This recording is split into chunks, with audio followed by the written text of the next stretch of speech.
Bonjour, téléspectateurs Nabiso Nyonso, tous asusu na esengo ya kokuta na bino susu lelo na kati ya chaîne Nabiso RDC Monde TV. Oyo bomo mesano to partageaka na bino ba information nyonso elekaka na kati ya mboka na biso RDC Congo oyo tolingaka mingi. To eli susu liboso na bino kopesa bino koyebisa bino ba yebaka nyonso oyo koleka na kati ya mboka na biso et koyebike RDC Monde TV eza chaîne ya référence pour na actualité au nord sur les caca à temps réel na kati ya République démocratique du Congo. Mais yambo eketo mekope comme sabino ba thème auto ko développer na mokolo ya lelo tika ete to remercier ba téléspectateurs na biso nyonso ba abonné na biso nyonso ba nyonso baza toujours fidèle na kati ya chaîne RDC Monde o boza partout na monde to yebi ke bolanda ka biso na temps réel o boza partout na kati ya Afrique na RDC et puis na Occident o na Asie na Océanie to tondi vraiment bino boton mingi lolenge kani vous êtes toujours branchés ya kolanda d'actualité. Et les Kakala RDC Monde, les Congolais nyonso baza répartis dans le monde entier, ils sont toujours branchés et connectés kolanda ba actualité au nyonso et kolekala kati ya mboka na bango malgré baza musika libanda ya Congo mais batika na biso toujours vraiment au cœur ensemble pour na toujours kozala vraiment à temps réel kolanda ba actualité au kolekala kati ya ekolo na bango RDC. Alors, sans plus tarder, chers téléspectateurs, le lot comme Kempe, que ça là, que décortiquer tout simplement des thèmes moko aux frères chroniques, na katia Mbokarabiso. Tout le monde qui sorti médiatique, il y a ministre Papa Liaou, ou Azali ministre, il y a fonction publique, ou Atala Kamakamu, il y a fonctionnaire nyonso, na katia RDC Congo. Toko mekempe ko décortiquer ba sortie médiatique na ye na o nini o ye alobaki.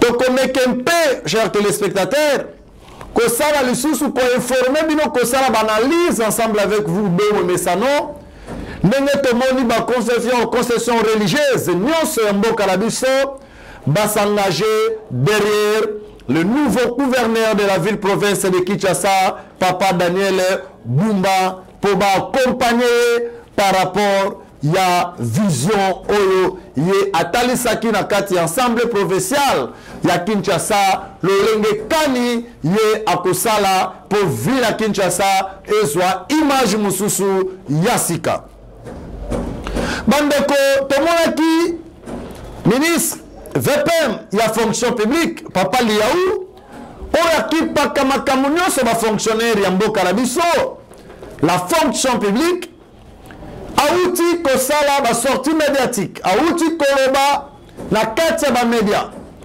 mais tant totali na elobeli na ye vous sentez que ça fait très mal na éviter soki tokoko benga nini est-ce que azalaki na kanda ou souci ou mawa pona nini na résumé ya sortie médiatique na ye wana Papa Liaou a attaqué directement le haut fonctionnaire de l'administration publique Yamboka Labiso. C'est-à-dire, à commencer par le secrétaire général, le chef de division, le conduit Nyoso, le haut dignitaire Nyoso de l'administration publique.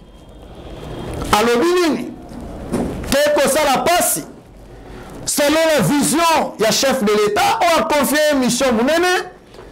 Que abunda parce que na kati administration ya mboka la biso la plupart des fonctionnaires ne sont pas mécanisés donc c'est-à-dire na lingala oza simple bafuta maraté les gens travaillent mais ne sont pas payés et d'une manière générale vous allez vous rendre compte ce qu'on kei na kati ya ndako munene ya fonction publique il y a toujours des va et là tout ça parce que les gens cherchent comment trouver leur argent et Papa Liaou, connaissant la vision des chefs, il se bat progressivement pour mécaniser parce que la vision, la finalité, il faut mécaniser, il faut payer tous les fonctionnaires.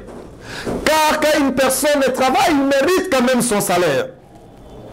Mais ce qui est paradoxal, c'est quoi? Papa Liaou déplore le comportement il y a dignitaire de la fonction publique. C'est-à-dire quoi? Au même moment, on va mécaniser les fonctionnaires qui ne sont pas payés, mais au même moment, tricherie à Kokoti Sagabatou régulièrement, ils ont ça la monnaie courante dans la fonction publique. Au même moment aussi, les militaires mis la fonction publique, les comité qui a la corruption, les comité qui a la détournement ya mboka. Yango moni toti koyoka. A outi voir même que suspendre le secrétaire général numérique et puis on va passer à suspendre le secrétaire général à la décentralisation à l'époque. Et tout cela pourquoi? Comment couper sa image sur l'administration? Mais il doit être accompagné dans le service, dans le secrétaire général plutôt, et plutôt enfin le chef de division. Mais ce qui est bizarre, les gens qui devraient travailler pour que les Congolais ne soient pas salaka, ou la carte de fonction publique, et qui va se retrouver, ce sont les mêmes personnes qui se livrent dans la pratique, où ils ont coupé sa dignité dans la fonction publique dans la société. Comment on se bat pour mécaniser les gens et en même temps vous faites les efforts pour introduire encore les gens régulièrement? Ça c'est une situation paradoxale. Comment vous cause à la détourner et cause à la peut-être pour foutre ma prime? Il y a des fonctionnaires, en même temps ces gens-là détournent.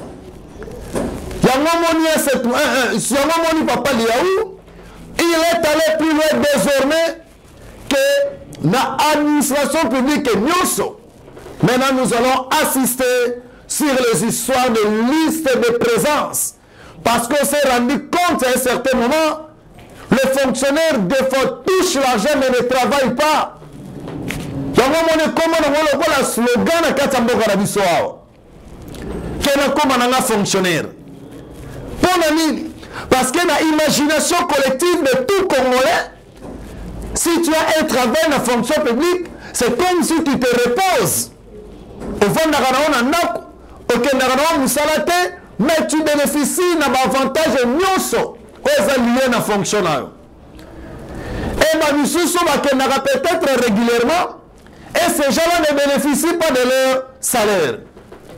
Mais on va se rendre compte, les gens qui ne travaillent pas, qui restent régulièrement à la maison, mais ils sont payés. Mais les gens qui travaillent mais ne sont pas payés, ça c'est un désordre administratif très grave.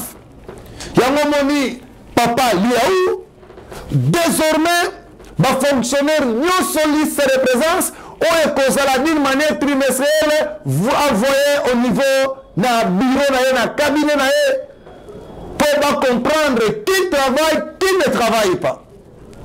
Mais les fraudes, babiloko wana nyonso banani mezo koorganiza ngo eza kaka bamikonzi ya fonction bamikonzi ya administration ya fonction publique, à commencer par banani ba secrétaire.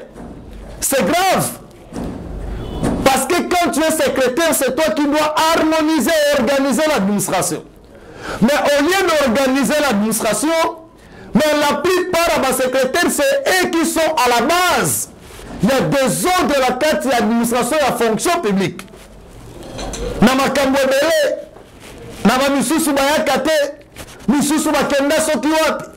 Mais les gens sont payés. Les gens qui ne travaillent pas, ils sont payés. Et quand l'argent arrive, les gens détournent l'argent. Et nous sommes besoin de papa et colo. Parce que nous, normalement, selon la loi de la nature, quand tu travailles, tu mérites ton salaire. Et quand tu ne travailles pas, tu ne mérites pas aussi son salaire. Mais ici, c'est une situation paradoxale qui se passe dans notre pays. On va se rendre compte, la plupart des fonctionnaires qui travaillent, ils ne sont pas payés. Mais la plupart de ceux qui restent à la maison, c'est eux qui sont payés. Pour la nini, la carte imagination, la vision congolais, et surtout la Kinshasa, ici, dans la ville, tout le monde se bat pour trouver fonction, la carte de fonction publique, pour rester à la maison et dormir. Il y a aussi la carte un message de Kokota, à la banque, à Zumbo. Et puis, les gens ont toujours tendance à parler sur notre fonction publique. Les gens ont tendance à utiliser l'expression « Ezanango Moussala l'État ».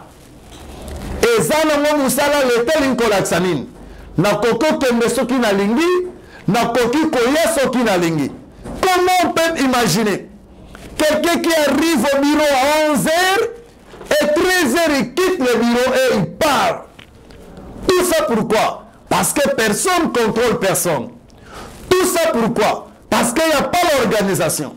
Tout ça pourquoi? Parce que dans notre manière de voir des choses, les gens disent que Ezanango Moussala ya l'État. Est-ce que on est ça comme ça oh comme ça? Il y a un moment papa Liaou à cause de la décision ferme. Désormais, on doit avoir des listes de présence. Vraiment, c'est une option que nous, au niveau de RDC Monde, nous encourageons. On a besoin de ce genre de ministres qui se battent pour concrétiser la vision des chefs de l'État. On a besoin de ministres pareils qui travaillent pour l'intérêt de la nation. On a besoin de ministres pareils qui innovent. Parce qu'on a besoin de ça. Parce que si l'administration publique est en ordre et pays aussi est par terre. Parce que la plupart des gens sont dans l'administration publique. Mais il faudrait quand même l'ordre. Il y a un moment où action disciplinaire. Au papa Liaou, à Komekempe, infliger dans la haute dignitaire, dans la haut cadre de l'administration publique. Et ça va exemple quoi madame. Parce que mandat à Fachi, il y a deuxième mandat Fachi. Et ça mandat à action. Et ça mandat à discours paix. Il faut agir. Et quand quelqu'un n'est pas à sa place, il ne mérite pas d'être là. Parce que déjà, président Fachi, la sortie médiatique, déjà à Lansaki, il a déjà essayé de dire à tous les ministres qu'au plus tard mois de février, il y aura remaniement. Donc, c'est-à-dire, s'il s'avérait que tu es ministre et que en fait, on rendre tâche dans l'attribution au ministère secteur, sachez que le différent ministre, il y aura un changement que le président a essayé déjà de dire. Il y a un moment dans la carte de l'administration publique, il faut que les fonctionnaires l'idée et ça moussala à l'État. Et ça moussala à l'État, c'est-à-dire c'est du désordre. Et ça moussala à l'État, c'est-à-dire c'est le détournement. Et ça moussala à l'État, et il y a un et ça moussala à l'État, et la guise qui a rencontré dans un village, sur l'administration, sur la commune. Comment on peut imaginer? Il y a d'autres bureaux administratifs là-bas. Ce qu'on conduit peut-être, il est de l'Ouest, au Congo, presque nous sur la Médica. Est-ce qu'on devient au cadre administratif pour engager tous les villages dans cet bureau? Non.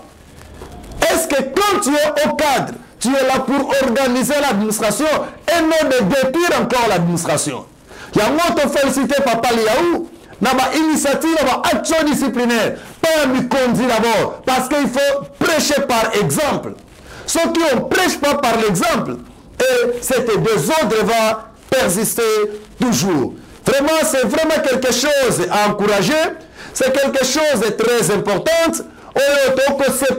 Dans l'initiative de Molam, Papa Liaou, on est un peu travailler pour soigner l'image.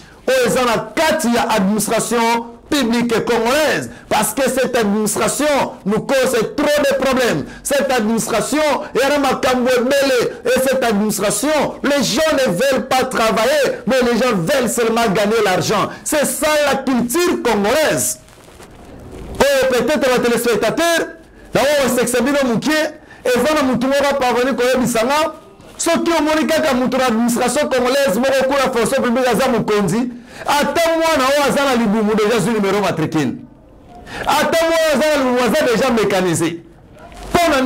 Parce que papa est arrivé là. Et dès que la personne arrive, et c'est le désordre total, et qui est à la base, il y a comme ça, image, il y a administration publique, il y a Moka Nabiso. Alors, donc on est un peu qu'on décortique le deuxième thème, autre la Kakibino, la introduction à l'émission Nabiso. Tolali Tolamuki, c'est une nouvelle Moka Malam. que la confession religieuse et notre Mboka Labiso va accepter pour accompagner Papa Daniel Bumba, au Azali actuel gouverneur de la ville, province de Kinshasa, par rapport à projet de lobby Kinyezobunga. C'est-à-dire ma confession religieuse, ma catholique, ma protestant, l'église de réveil, l'église islamique, voire même les églises de noirs. Akenaki, ma maman qui papa Daniel, pour m'accompagner vision Yakine Ezobunga. Kinshasa est un miroir de la République démocratique du Congo. Quel que soit Bissotou, tout qu'on se présenté, tout le monde a état en ville na Bisso et qu'on se présenter. Parce que qu'on se dévoile par la face. Bisso tout le monde a mission les cas. Que ville la Kinshasa, il y a deux problèmes majeurs. Rien ne sert de s'embrier. Dans la ville province de Kinshasa, premier problème, ce sont des embouteillages récurrents. Et deuxième problème, c'est la salubrité. La ville est sale. La ville est sale. Il y a que d'abord ça, c'est deux problématiques. Oh, nous sautons totalement qui programme. Il n'y a pas Daniel Bumba, bien sûr. À focaliser qui programme sur les 8 axes. Mais non, il ne faut pas tout embrasser à la fois. Il faut aller d'une manière progressive et surtout en mettant l'accent sur ces deux problèmes majeurs. Parce que les gens ont du mal pour se promener dans cette ville. Les gens ont tellement du mal à cause des embouteillages. Mais il faut chercher comment ma route secondaire parce que ma route est à ma B et puis ma il ne faut pas tout embrasser. Il y a un moment où la confession religieuse m'a accueilli vers Papa Bumba pour nous accompagner vision. Parce que nous sommes tous dans le problème qui n'est pas. Et nous sommes tous en cause de la yango. Parce que les lots, quand je parle des embouteillages, les Congolais qui ont tellement du mal pour vaquer librement à leur occupation. Que même à côté de la vers 17h. Mais vous serez surpris de voir les gens se promènent en faisant le pied. Au comité, on va réfugiés, qui ma guerre, ou bien ça problème nini. Tout ça pourquoi? Parce que dès qu'il y a tant des embouteillages, automatiquement le prix des transports augmente. Nous avons préféré ça dans ma colo qui a que le embouteillage à 3 heures du temps. Et pour les embouteillages, c'est presque partout. Et on va se rendre compte, ils ont quoi arranger à mon côté. Il y a un moment de confession religieuse, tant que me combat qui s'associe sur ma canissinabi, soit pas Papa Daniel Bumba, pour nous remettre, résoudre, réduire ton embouteillage dans la ville province de Kinshasa. Parce que la ville est devenue invivable. Tout ça à cause de quoi? Des embouteillages.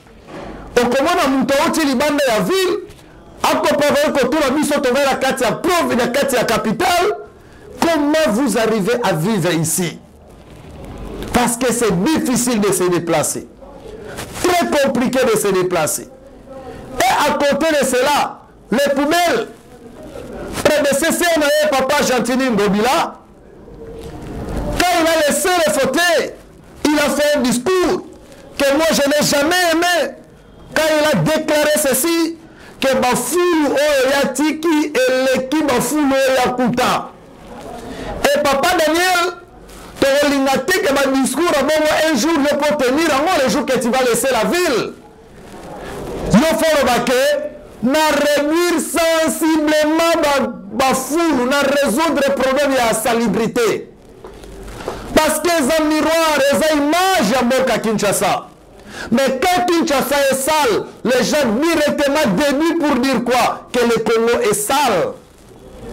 Quand Kinshasa ça ne marche pas, ça affecte presque partout parce que les assiègent les institutions. Mais la ville n'est pas propre. Et j'ose croire que, à passant dans l'axe Papa Bumba, vous avez fait allusion à la salubrité, oui, que nous encourageons. Et vous avez parlé des embouteillages. Mais le grand problème, c'est que nous nous disons ici, il ne faut pas tout embrasser parce que vous avez parlé de 6 axes, c'est trop. Commencez d'abord, parce que vous avez montré un budget de 10 milliards. Avec un budget de 10 milliards, comme vous avez réparti pendant 5 ans, je ne crois pas que ça peut résoudre vos problèmes sur 6 axes. Pourquoi pas prendre 80% de votre budget et automatiquement de les mettre dans ces deux problématiques qui dérangent la ville, les embouteillages et la saleté. Parce que ça a un impact direct que les embouteillages. Je vais le dire ici. Ça fait augmenter les transports.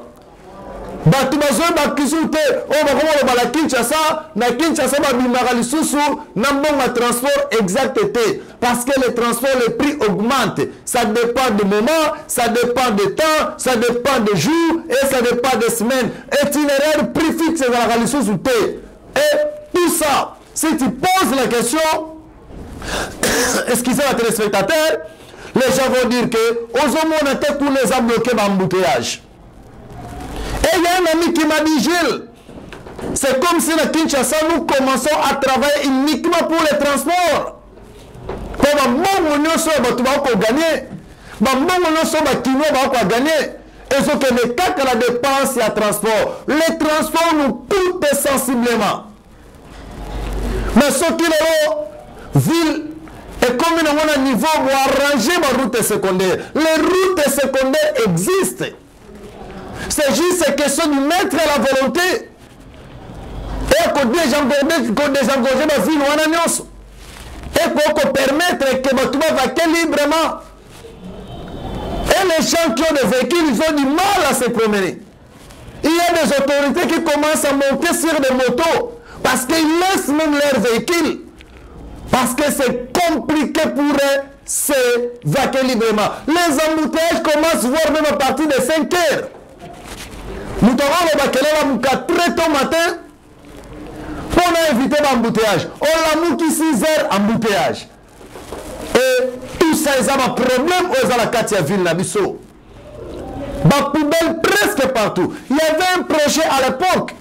Moi, des fois, je me pose la question, nous, Congolais, nous, Quinois, projet à gestion et à salubrité, ils allaient financer l'Union européenne.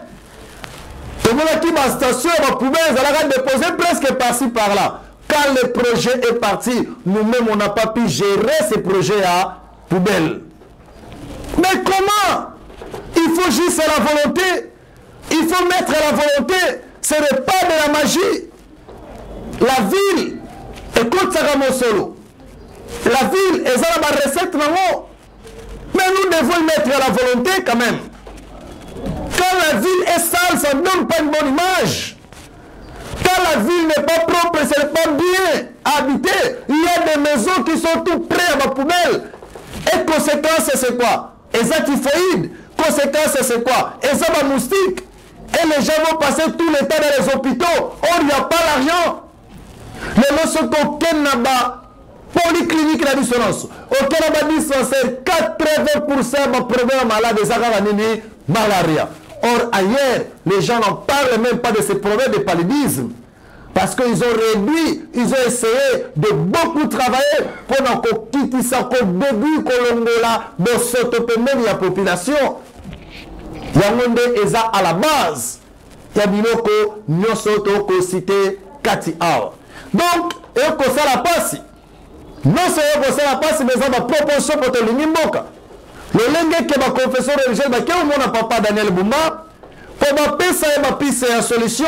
Mais je me rappelle sur la carte RDC Monde TV, pour me qu'un peu ça va analyse, pour me qu'un peu que ça va autorité, qu'il faut qu'il travaille dire.